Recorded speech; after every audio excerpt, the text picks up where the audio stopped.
자, 오늘 설교 함께 하겠습니다.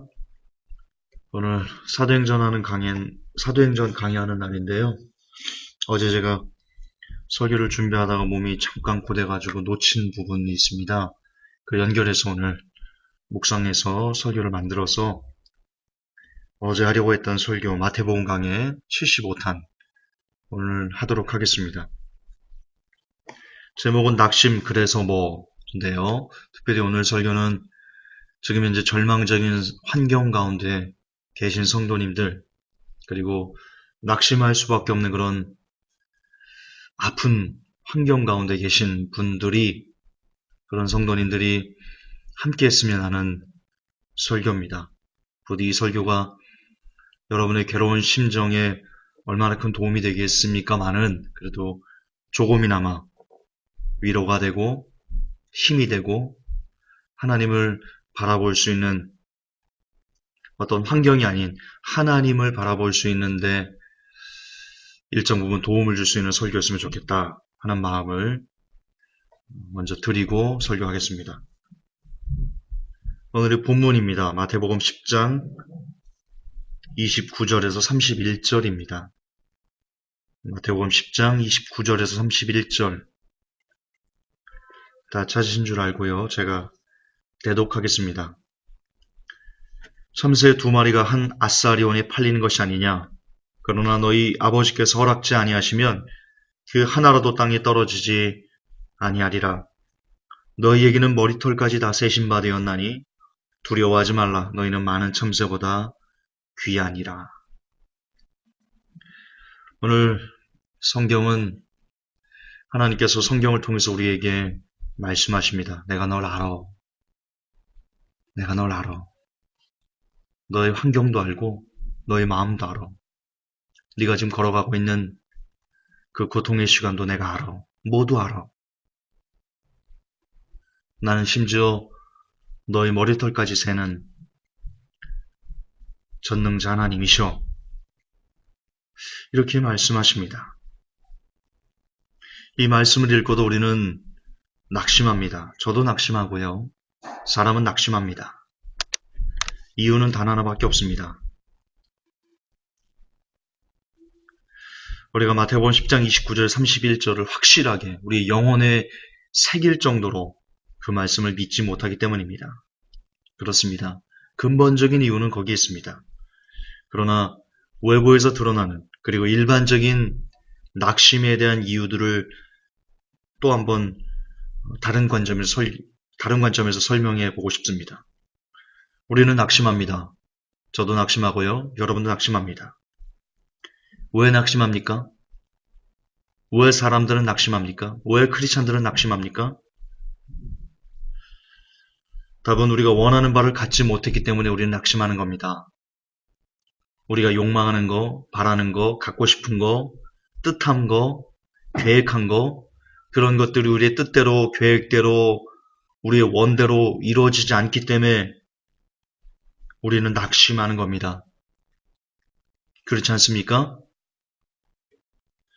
원하는 걸 갖고도 낙심하는 사람이 있던가요? 여러분이 미래에 뭘 계획했습니다. 그 계획한 대로 일이 딱딱딱딱 맞아 들어가도 여러분 낙심하나요? 절망하나요? 아니죠. 그때는 쾌재를 부르죠. 쾌재를 부를 겁니다. 그러므로 낙심하는 이유는 결국 우리의 욕심이 충족되지 않았기 때문일 겁니다. 그렇다면 과연 우리의 욕심이 충족되는 것이, 우리가 원하는 것을 갖는 것이 정말 우리에게 복일까요? 우리가 계획한 모든 것들이 우리의 뜻대로 이루어지고 성취되는 것이 정말 우리에게, 우리의 삶에, 우리 영혼에, 우리의 미래에 진정한 복일까요? 안타깝게도 우리는 우리에게 일어나는 그 모든 일들 중에 무엇이 복이고 무엇이 화인지 알 수 없습니다. 가끔은 복처럼 보이는 내용이 화가 될 수 있고 또 어쩔 때는 화처럼 보이는 내용이 복일 수도 있습니다. 정말 어떤 사건이 우리에게 그것이 복이 될지 화가 될지 진정 알 수 없는 것이 인간의 한치 앞을 알 수 없는 삶일 겁니다. 저는 여러분들에게 우리가 낙심할 수 없는 이유가 있다라는 것을 증명해 드리고 싶은 4가지 이야기가 있습니다. 먼저 여러분 엔드타임즈 이야기를 좀 하고 싶습니다. 아시든 엔드타임즈는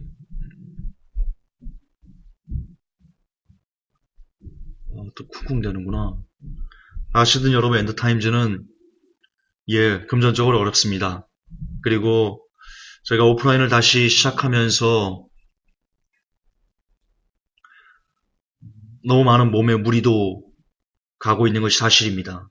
또한 1년 후에는 5명을 상시 고용할 수 있는 여력이 전혀 지금 여망이 보이지 않기 때문에 1년 후에는 자동 폐간이라는 시한부 생명까지 엔드타임즈에게는 모두 집중되어 있습니다. 외부적인 요소로 보면 엔드타임즈는 참 실패한 것 같고 안타까운 것 같고 씁쓸한 것만 같습니다. 자, 그러나 반대로 좀 생각해 보고 싶습니다. 어떤 이유인지 모르겠지만 어떤 독재가가 나타나든 아니면 여러분들이 십시일반 후원하는 그것을 증가시켜서 엔드타임즈에 많은 후원금이 들어오고 그래서 신문사가 크게 성장했다고 가정해 봅시다. 과연 그것이 복일까요? 다시요. 지금 엔드타임즈가 지금 세상적으로 보면 쪼그라들어 있습니다.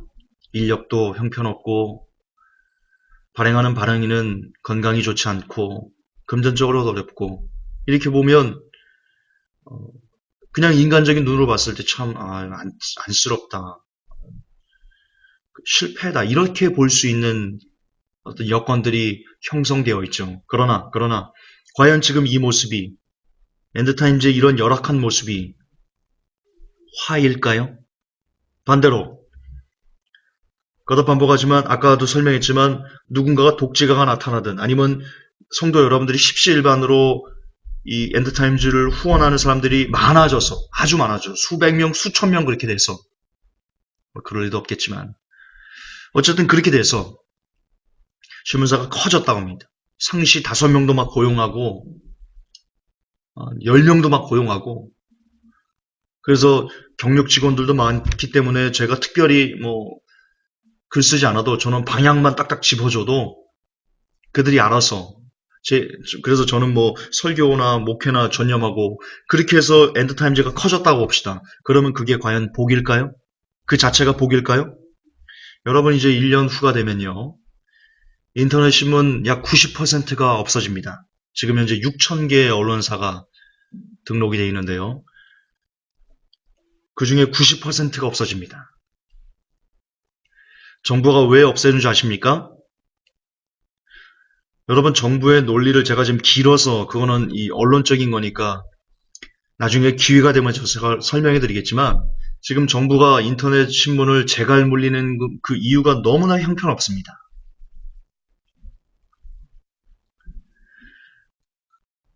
하나만 잠깐 예를 들면요. 정부의 논리가 이겁니다. 기사가 다 거기서 거기랍니다. 거기서 거기래요. 그래서 저질 언론들이 막 난립해가지고 이 언론 시장을 정화시키기 위해서 이렇게 5인 이상으로 두겠다라는 것이 정부가 내세우고 있는 거의 유일무이한 하나의 이유입니다. 그런데 여러분 기사 돌려쓰는 것은요. 인터넷 언론만 기사를 돌려쓰는 게 아닙니다. 오히려 조중동을 비롯해서 연합뉴스에서 기사가 나오면 통신사에서 기사가 나오면 대형 언론사건, 방송사건, 텔레비전이건 할 것 없이 모두 천편일률적으로 메이저 언론들이 먼저 똑같이 정말 어떤 기사는 토시 하나 안 틀리고 그대로 받아서 씁니다. 비단 인터넷 언론만의 그런 폐단이 아닙니다. 그러면 그런 논리라면 메이저 언론도 모가지를 쳐야죠. 근데 지금 정부는 그러지 않습니다. 결론적으로 정부가 언론을 재갈무리는 것은 그 이유는 자신에게 비판적인 목소리를 차단하겠다라는 것입니다. 더불어 여러분들은 신문사를 안 해봤어서 잘 모를 겁니다. 각 신문사는요, 신문에서 발행하는 모든 신문들은요, 정부로 가야 됩니다. 의무적으로 가야 됩니다. 저희는 경기도청에 등록이 돼 있으니까요. 경기도청으로 발행하는 모든 신문들, 그런 것들이 검열당합니다. 근데 지금은 수천 개나 되는 언론이기 때문에요. 누가 비판적인 언론인지, 정부의 비판적인지를 일일이 파악해낼 수가 없습니다. 왜냐? 인원이 두세 명밖에 안 되거든요. 그 공보관들, 이런 그 담당자들이 두세 명밖에 안 됩니다. 그 해당 공무원들이. 그 사람들이 수천 개를 어떻게 관리를 합니까? 불가능한 거죠. 그런데 이제 1년 후에 수많은 언론들이 퇴출되면요, 이제 그게 됩니다. 이 봐라, 엔드타임즈 봐라, 여봐라. 지금 툭하면 지금, 이 원격으로에 대해서 저렇게 뭐 비판적으로 베리츠와 연결하네? 저 봐라, 저 블랙리스트야? 그냥 올라갑니다. 그래서 수시로 집중 마크를 당하면요, 안타깝게도 제가 발행인으로 돼 있기 때문에 법적으로 아마 저는 수시로 경찰서를 날락거리게 될 겁니다. 정부가 수시로 저희 이 엔드타임즈의 명예훼손이나 그 기타 뭘 걸 수도 있고요. 세무조사 나올 수도 있고요. 물론 면세지만. 근데 그렇게 많아지면 10명 이상 넘어가면 일반 과세로 바꿔야 되거든요. 그런 경우는 세금을 막 몇 억씩 때려버릴 수도 있습니다. 정부 마음이니까요. 실제로 그런 역사가 있었고요. 제가 그랬다는 게 아니고 정부의 비판적인 언론에게 몇 억씩 막 때려가지고 재갈을 물렸던 적이 있었습니다. 그러면 결국 여러분은 제 설교를 들을 수 없습니다. 제가 경찰서 조사받으러 왔다 갔다 하는데 무슨 설교를 할 정신머리가 있겠습니까?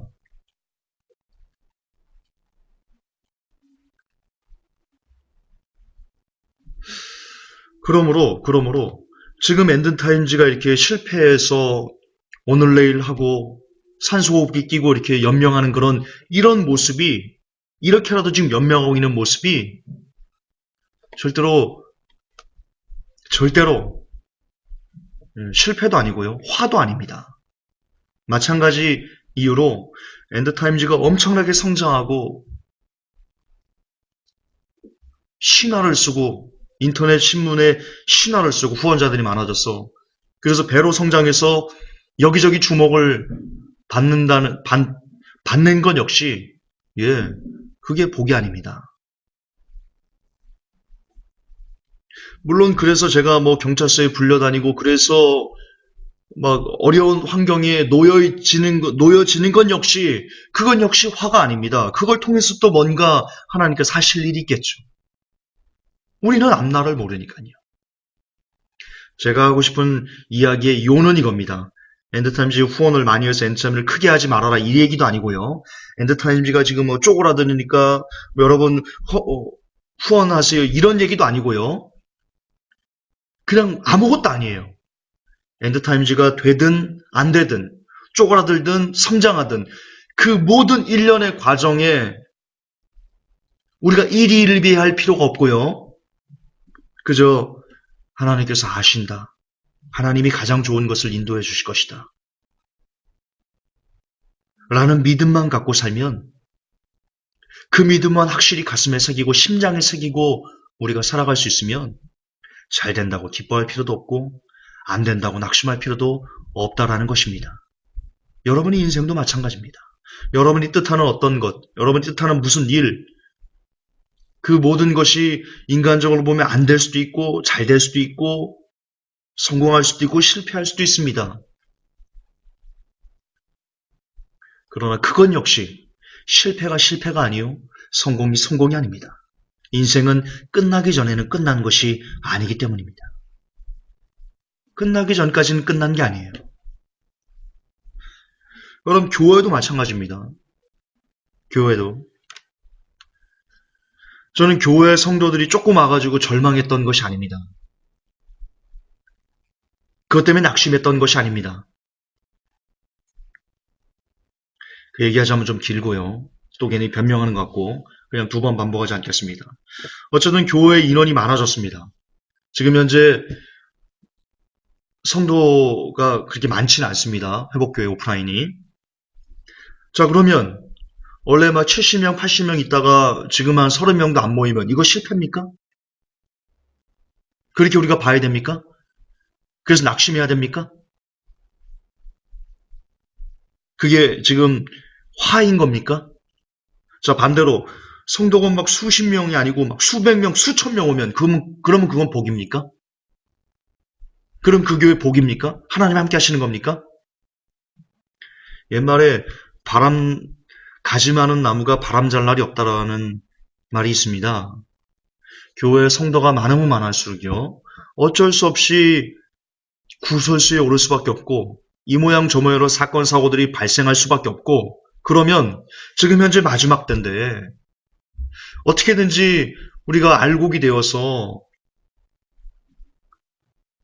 그런 하나님의 그 부르심을 받기 위해서 우리가 뭉쳐서 으쌰으쌰해야 되는 이때 오히려 수백 명이 오고 수천 명이 오고 그러면 그래서 담임 목회자가 저분도 우리 성도인가? 라고 할 수 있는 이런 어처구니 없는 상황이 벌어지게 되면 여러분 그런 사람들이 그런 많은 집단이 어떻게 으쌰으쌰 하면서 하나님 나라에 가자고 서로 사랑의 띠를 띠고 서로 허리를 묶고 서로를 돌아보고 그럴 수 있단 말입니까?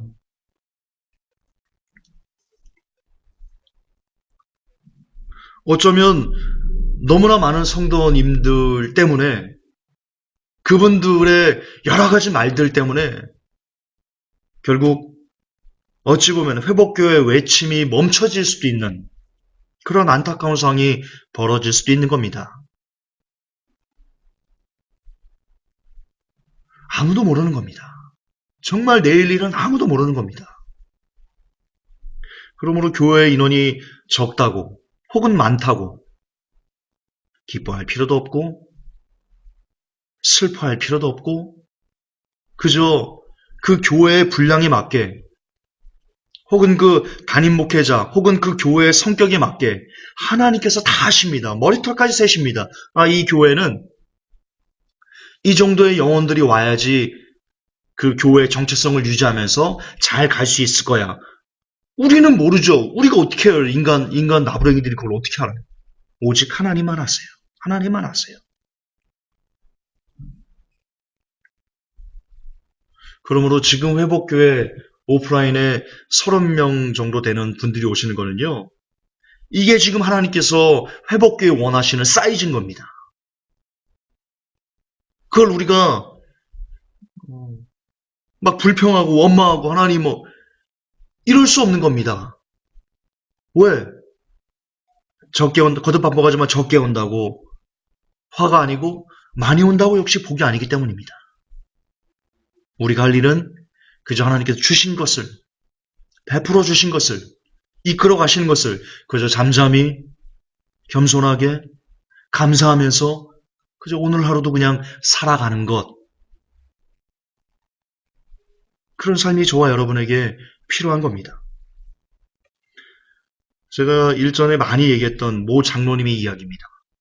그 장로님이 젊었을 때 돈을 엄청 많이 벌어가지고요. 막 더블백이 하나씩 그 현찰로 가득가득해서 벌었답니다.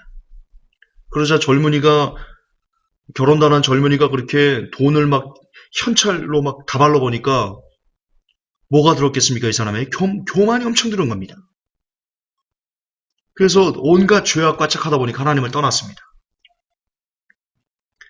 그러다 이 장로님이 부도를 맞고 사기를 당하고 결국 가진 재산을 모두 날려버리고 교도소에 들어갔습니다. 교도소에서 다시 하나님을 만나고 그분이 복역을 다 마친 다음에 나와서 한 내용이, 한 간증이, 그리고 지금까지 살아가면서 한 간증이 내가 그때 망하지 않았으면 진짜 망했어요. 예, 그 어린 젊은이에게 그토록 많은 돈이 주어지면 그게 복인가요? 복이었나요? 그 돈이 그의 영혼을 사망으로 지옥으로 이끌었습니다. 복이었나요? 화였죠. 이분이 교도소에 들어갔습니다. 그 무수히 많은 재물을 다 날려버리고 빈털터리가 되어서 교도소에 들어갔습니다. 그리고 교도소에서 진짜 하나님을 만났습니다. 그리고 그가 회개하고 다시 하나님 앞에 거꾸러져 하나님의 자녀로서 삶을 살기 위해서 그 발걸음을 시작했습니다. 그렇다면 그분이 모든 재산을 다 탕진하고 교도소에 간 게 화인가요? 그 재산을 잃음으로써 그분은 그분의 영혼을 건졌는데요. 우리는 화가 뭐고 복이 뭔지 끝나기 전에는 알 수 없습니다. 우리의 삶이 끝나기 전에는, 그때까지는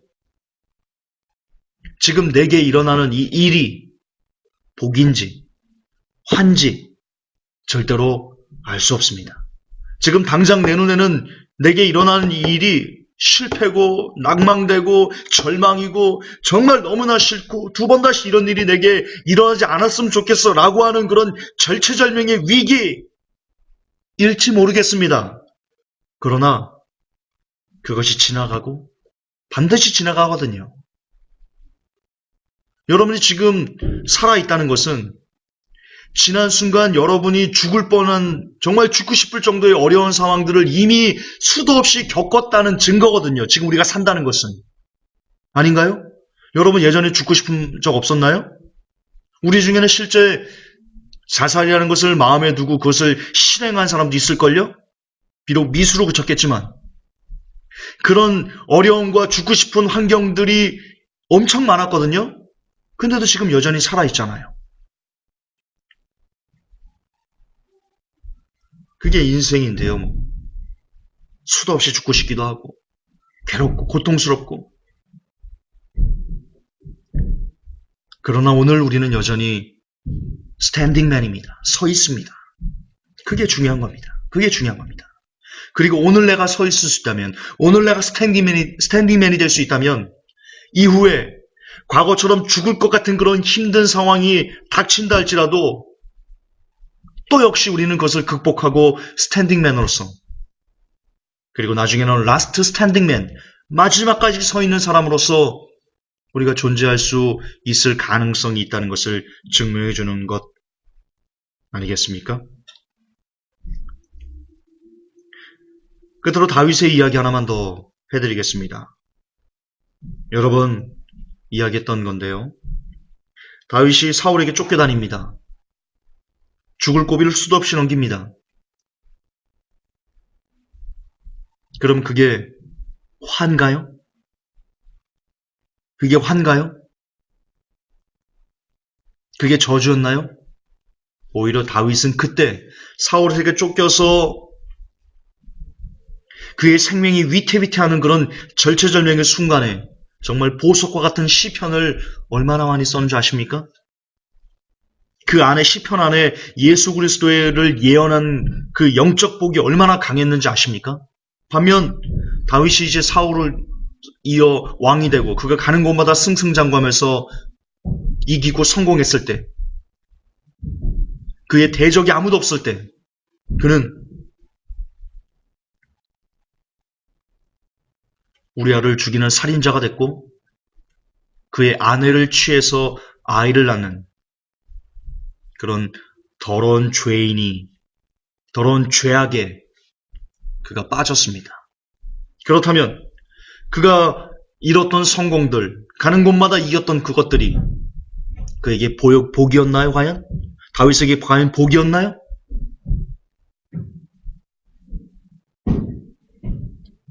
계속해서 강조하지만 끝날 때까지는 끝난 게 아닙니다.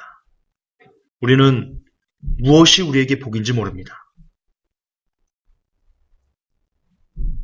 지금 내 삶에 일어나는 이것이 내게 복인지, 환지, 저주인지, 행복인지 이것을 알 수 있는 사람은 없습니다. 없습니다. 오직 하나님만 아십니다. 그리고 그분은 자신의 자녀들의 머리카락까지 세시는 그런 세심한 분이시다 라고 성경은 기록합니다. 이걸 믿어야 됩니다. 이걸 믿는 것이 믿음입니다. 오직 나의 의는 믿음으로 말미암아 산다고 그랬습니다. 하나님을 기쁘게 하는 자는 반드시 그가 계신 것과 그가 자기를 찾는 자들에게 상 주시는 이심을 믿어야 한다. 그렇게 성경은 이야기하고 있습니다. 그것은 이 뜻입니다. 믿을 수 없을 때 하나님이 아니 계신가? 라고 말할 수 있는 그런 환경 가운데 정말 하나님이 예수님 나에게 어떻게 이럴 수 있어? 그렇게 사방이 꽉 막히고 우겨쌈을 당하고 그렇게 엄청나게 괴로워서 하나님이 안 보일 때 그때도 그럼에도 그런 상황임에도 불구하고 하나님이 계셔. 그분이 나의 아버지시고 그분은 나의 머리카락까지 세시는 분이시오. 라고 믿고 그 믿음을 고백하여 올려드리는 것, 그것이 하나님을 기쁘게 하는 것입니다. 그리고 그런 사람에게는 하나님께서 반드시 피할 길을 주십니다. 할렐루야. 성경은 그것을 증명하고 있습니다. 성경은 그것을 증명하고 있습니다. 이제 주께 맡깁시다. 여러분들이 원하는 것을 얻었다고 크게 기뻐하지 마시고요. 원치 않는 일이 휘말렸다고 역시 크게 낙심할 필요도 없고요. 둘 중 무엇이 과연 내게 마침내 복으로 나타날지 지금 당장 우리는 아무것도 할 수 없기 때문에 그저 우리의 모든 인생을, 우리의 삶에서 일어나는 그 모든 일들을, 모든 희로애락을 그저 주께 맡겨드립시다. 그분이 이끄시는 대로. 그분이 이끄시는 대로. 여러분, 나사로의 죽음은요, 마르다와 마리아에게는 그들의 인생에서 정말 두 번 다시 경험하고 싶지 않은 그런 깊은 슬픔이었습니다. 마리아는 얼마나 서운했는지 예수님이 오신다는 소리를 듣고도 나가보도 안 했습니다. 너무나 서운했던 겁니다, 마리아는. 그분이 계셨으면 그분이 아프다는 소식을 전가를 보냈는데 예수님이 가지 않으셨습니다. 마리아는 생각했습니다. 우리 오라비가 아프다는 전가를 넣었을 때 예수님께서 오셨으면 오라비가 안 죽었을 텐데 너무 서운해. 마리아의 마음이었습니다. 그러나 나사로가 죽었기 때문에 예수님께서 나사로를 고치러 가지 않으셨기 때문에 마리아의 간청에, 마리아의 지금 말로 말하면 우리의 기도에 하나님께서 응답하지 않으셨기 때문에, 그 응답을 지체하셨기 때문에 나사로는 죽었고, 그 나사로의 죽음 때문에 놀랍게도 마리아와 마르다는 진정한 영생을 깨달을 수 있었다는 것입니다. 여러분, 이 신비가 저와 여러분의 가슴에 새겨지기 원합니다. 이 진리가 정말 우리의 영혼에 각인되기 원합니다. 나사로가 죽었기 때문에 진짜 영생의 기쁨을, 진짜 영생의 존재를 완벽하게 깨달을 수 있었던 마리아와 마르다, 그리고 제자들, 그리고 일부 유대인들, 그처럼 하나님께서는 우리가 간절하게 하나님 앞에 지금 마음의 고통과 생활의 어떤 염려와 혹은 기타 뭔지 모르겠어요. 그것이 비록 하나님의 뜻일지라 할지라도 우리가 기도한 것을, 우리가 간구한 것을 하나님께서 노라고 응답하지 않아 주실런지도 모릅니다. 그리고 그것 때문에 나사로가 죽는 것 같은 그런 아픔과 깊은 절망을 우리의 삶 가운데 경험할런지도 모릅니다. 그러나 나사로가 죽어야지 진정한 영생을 깨닫듯이 지금 우리의 삶에 나사로의 죽음과 같은 그런 너무나 엄청난 절망을 경험해야지 우리가 진짜 영생이나 하나님의 나라를 경험할 수 있는 사람으로 바뀔 수 있는 그런 존재가 될 수 있다는 가능성을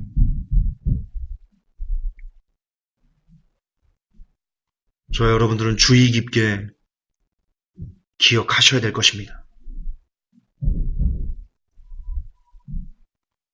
모든 이에게는 나사로의 죽음과 같은 괴로움들이 있습니다.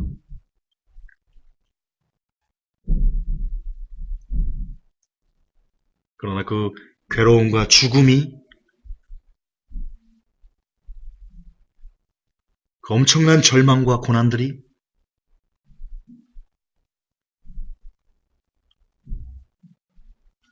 오늘 마태복음 10장 29절 31절처럼 참새 2마리가 한 아사리온에 팔리는 것이 아니냐. 그러나 너희 아버지께서 허락지 아니하시면 그 하나라도 땅에 떨어지지 아니하리라. 너희에게는 머리털까지 다 세신 바 되었나니 두려워하지 말라. 너희는 많은 참새보다 귀하니라. 아멘. 이 말씀을 그대로 믿고, 문자 그대로 믿고, 절대 신앙으로 그 아픔 가운데, 그 깊은 절망과 슬픔 가운데 그래도 하나님의 계심을 믿습니다. 내게 일어나는 이 모든 일들이 하나님의 계획과 섭리와 뜻 가운데 있음을 믿습니다. 라고 고백하는 그 모든 사람들에게는 그게 언젠가 될지는 모르겠지만 마침내 복이 될 것이라는 것을 성경은 뚜렷하게 알려주고 있습니다. 지금 이 시간 회복교회 성도 여러분 중에 죽음과 같은 아픔의 길을 건너고 계시는 분이 계신가요? 저는 그 아픔을 모릅니다. 그러나 주님은 아십니다. 아프면은 이유가 있을 겁니다. 그러나 그 이유마저 하나님께서 아시고 계십니다. 부디 하나님이 알고 계신다. 우리의 머리끝까지, 성도님의 머리털 하나까지 다 세밀하게 세시는 분이시다라는 그 말씀에 위로를 받으시고 끝까지 하나님을 여러분이 붙드시면 그 아픔이 마침내 여러분의 인생에, 여러분의 영혼에 큰 복으로 되돌아갈 것입니다. 이제 낙심되는 상황에 대해 우리 함께 외칩시다. 회복교회 성도 여러분, 저와 같이 함께 이렇게 말해봅시다. 낙심? 그래? 그래서 뭐? 라고 말입니다. 힘을 내십시오. 하나님 아버지, 하나님께서 우리의 머리카락까지 다 세시는 분이시다. 그렇게 말씀하십니다. 그러나 종을 비롯해서 우리들은 믿음이 부족하여서 그 말씀을 그대로 아멘하며 우리의 심장에 새겨넣지 못하였기에 순간순간 우리에게 주어지는, 우리에게 일어나는 여러 가지 고통스러운 절망적인 상황 가운데 낙심하고 절망하며 가끔은 하나님을 원망하기도 합니다. 먼저는 제가 그런 사람이었음을 안에 고백할 수가 없습니다. 이제는 저를 비롯해서 우리 모든 회복교회 성도들이 진짜 믿음 갖기 원합니다. 진정한 믿음을 갖고 지금 이 아픔들을 믿음으로 잘 승화시켜서 마침내 복을 노래할 수 있는 그런 진짜 믿음으로 사는 사람들이 되게 하여 주옵소서. 우리 구주 예수님 이름 받들어 감사하며 기도하옵나이다. 아멘.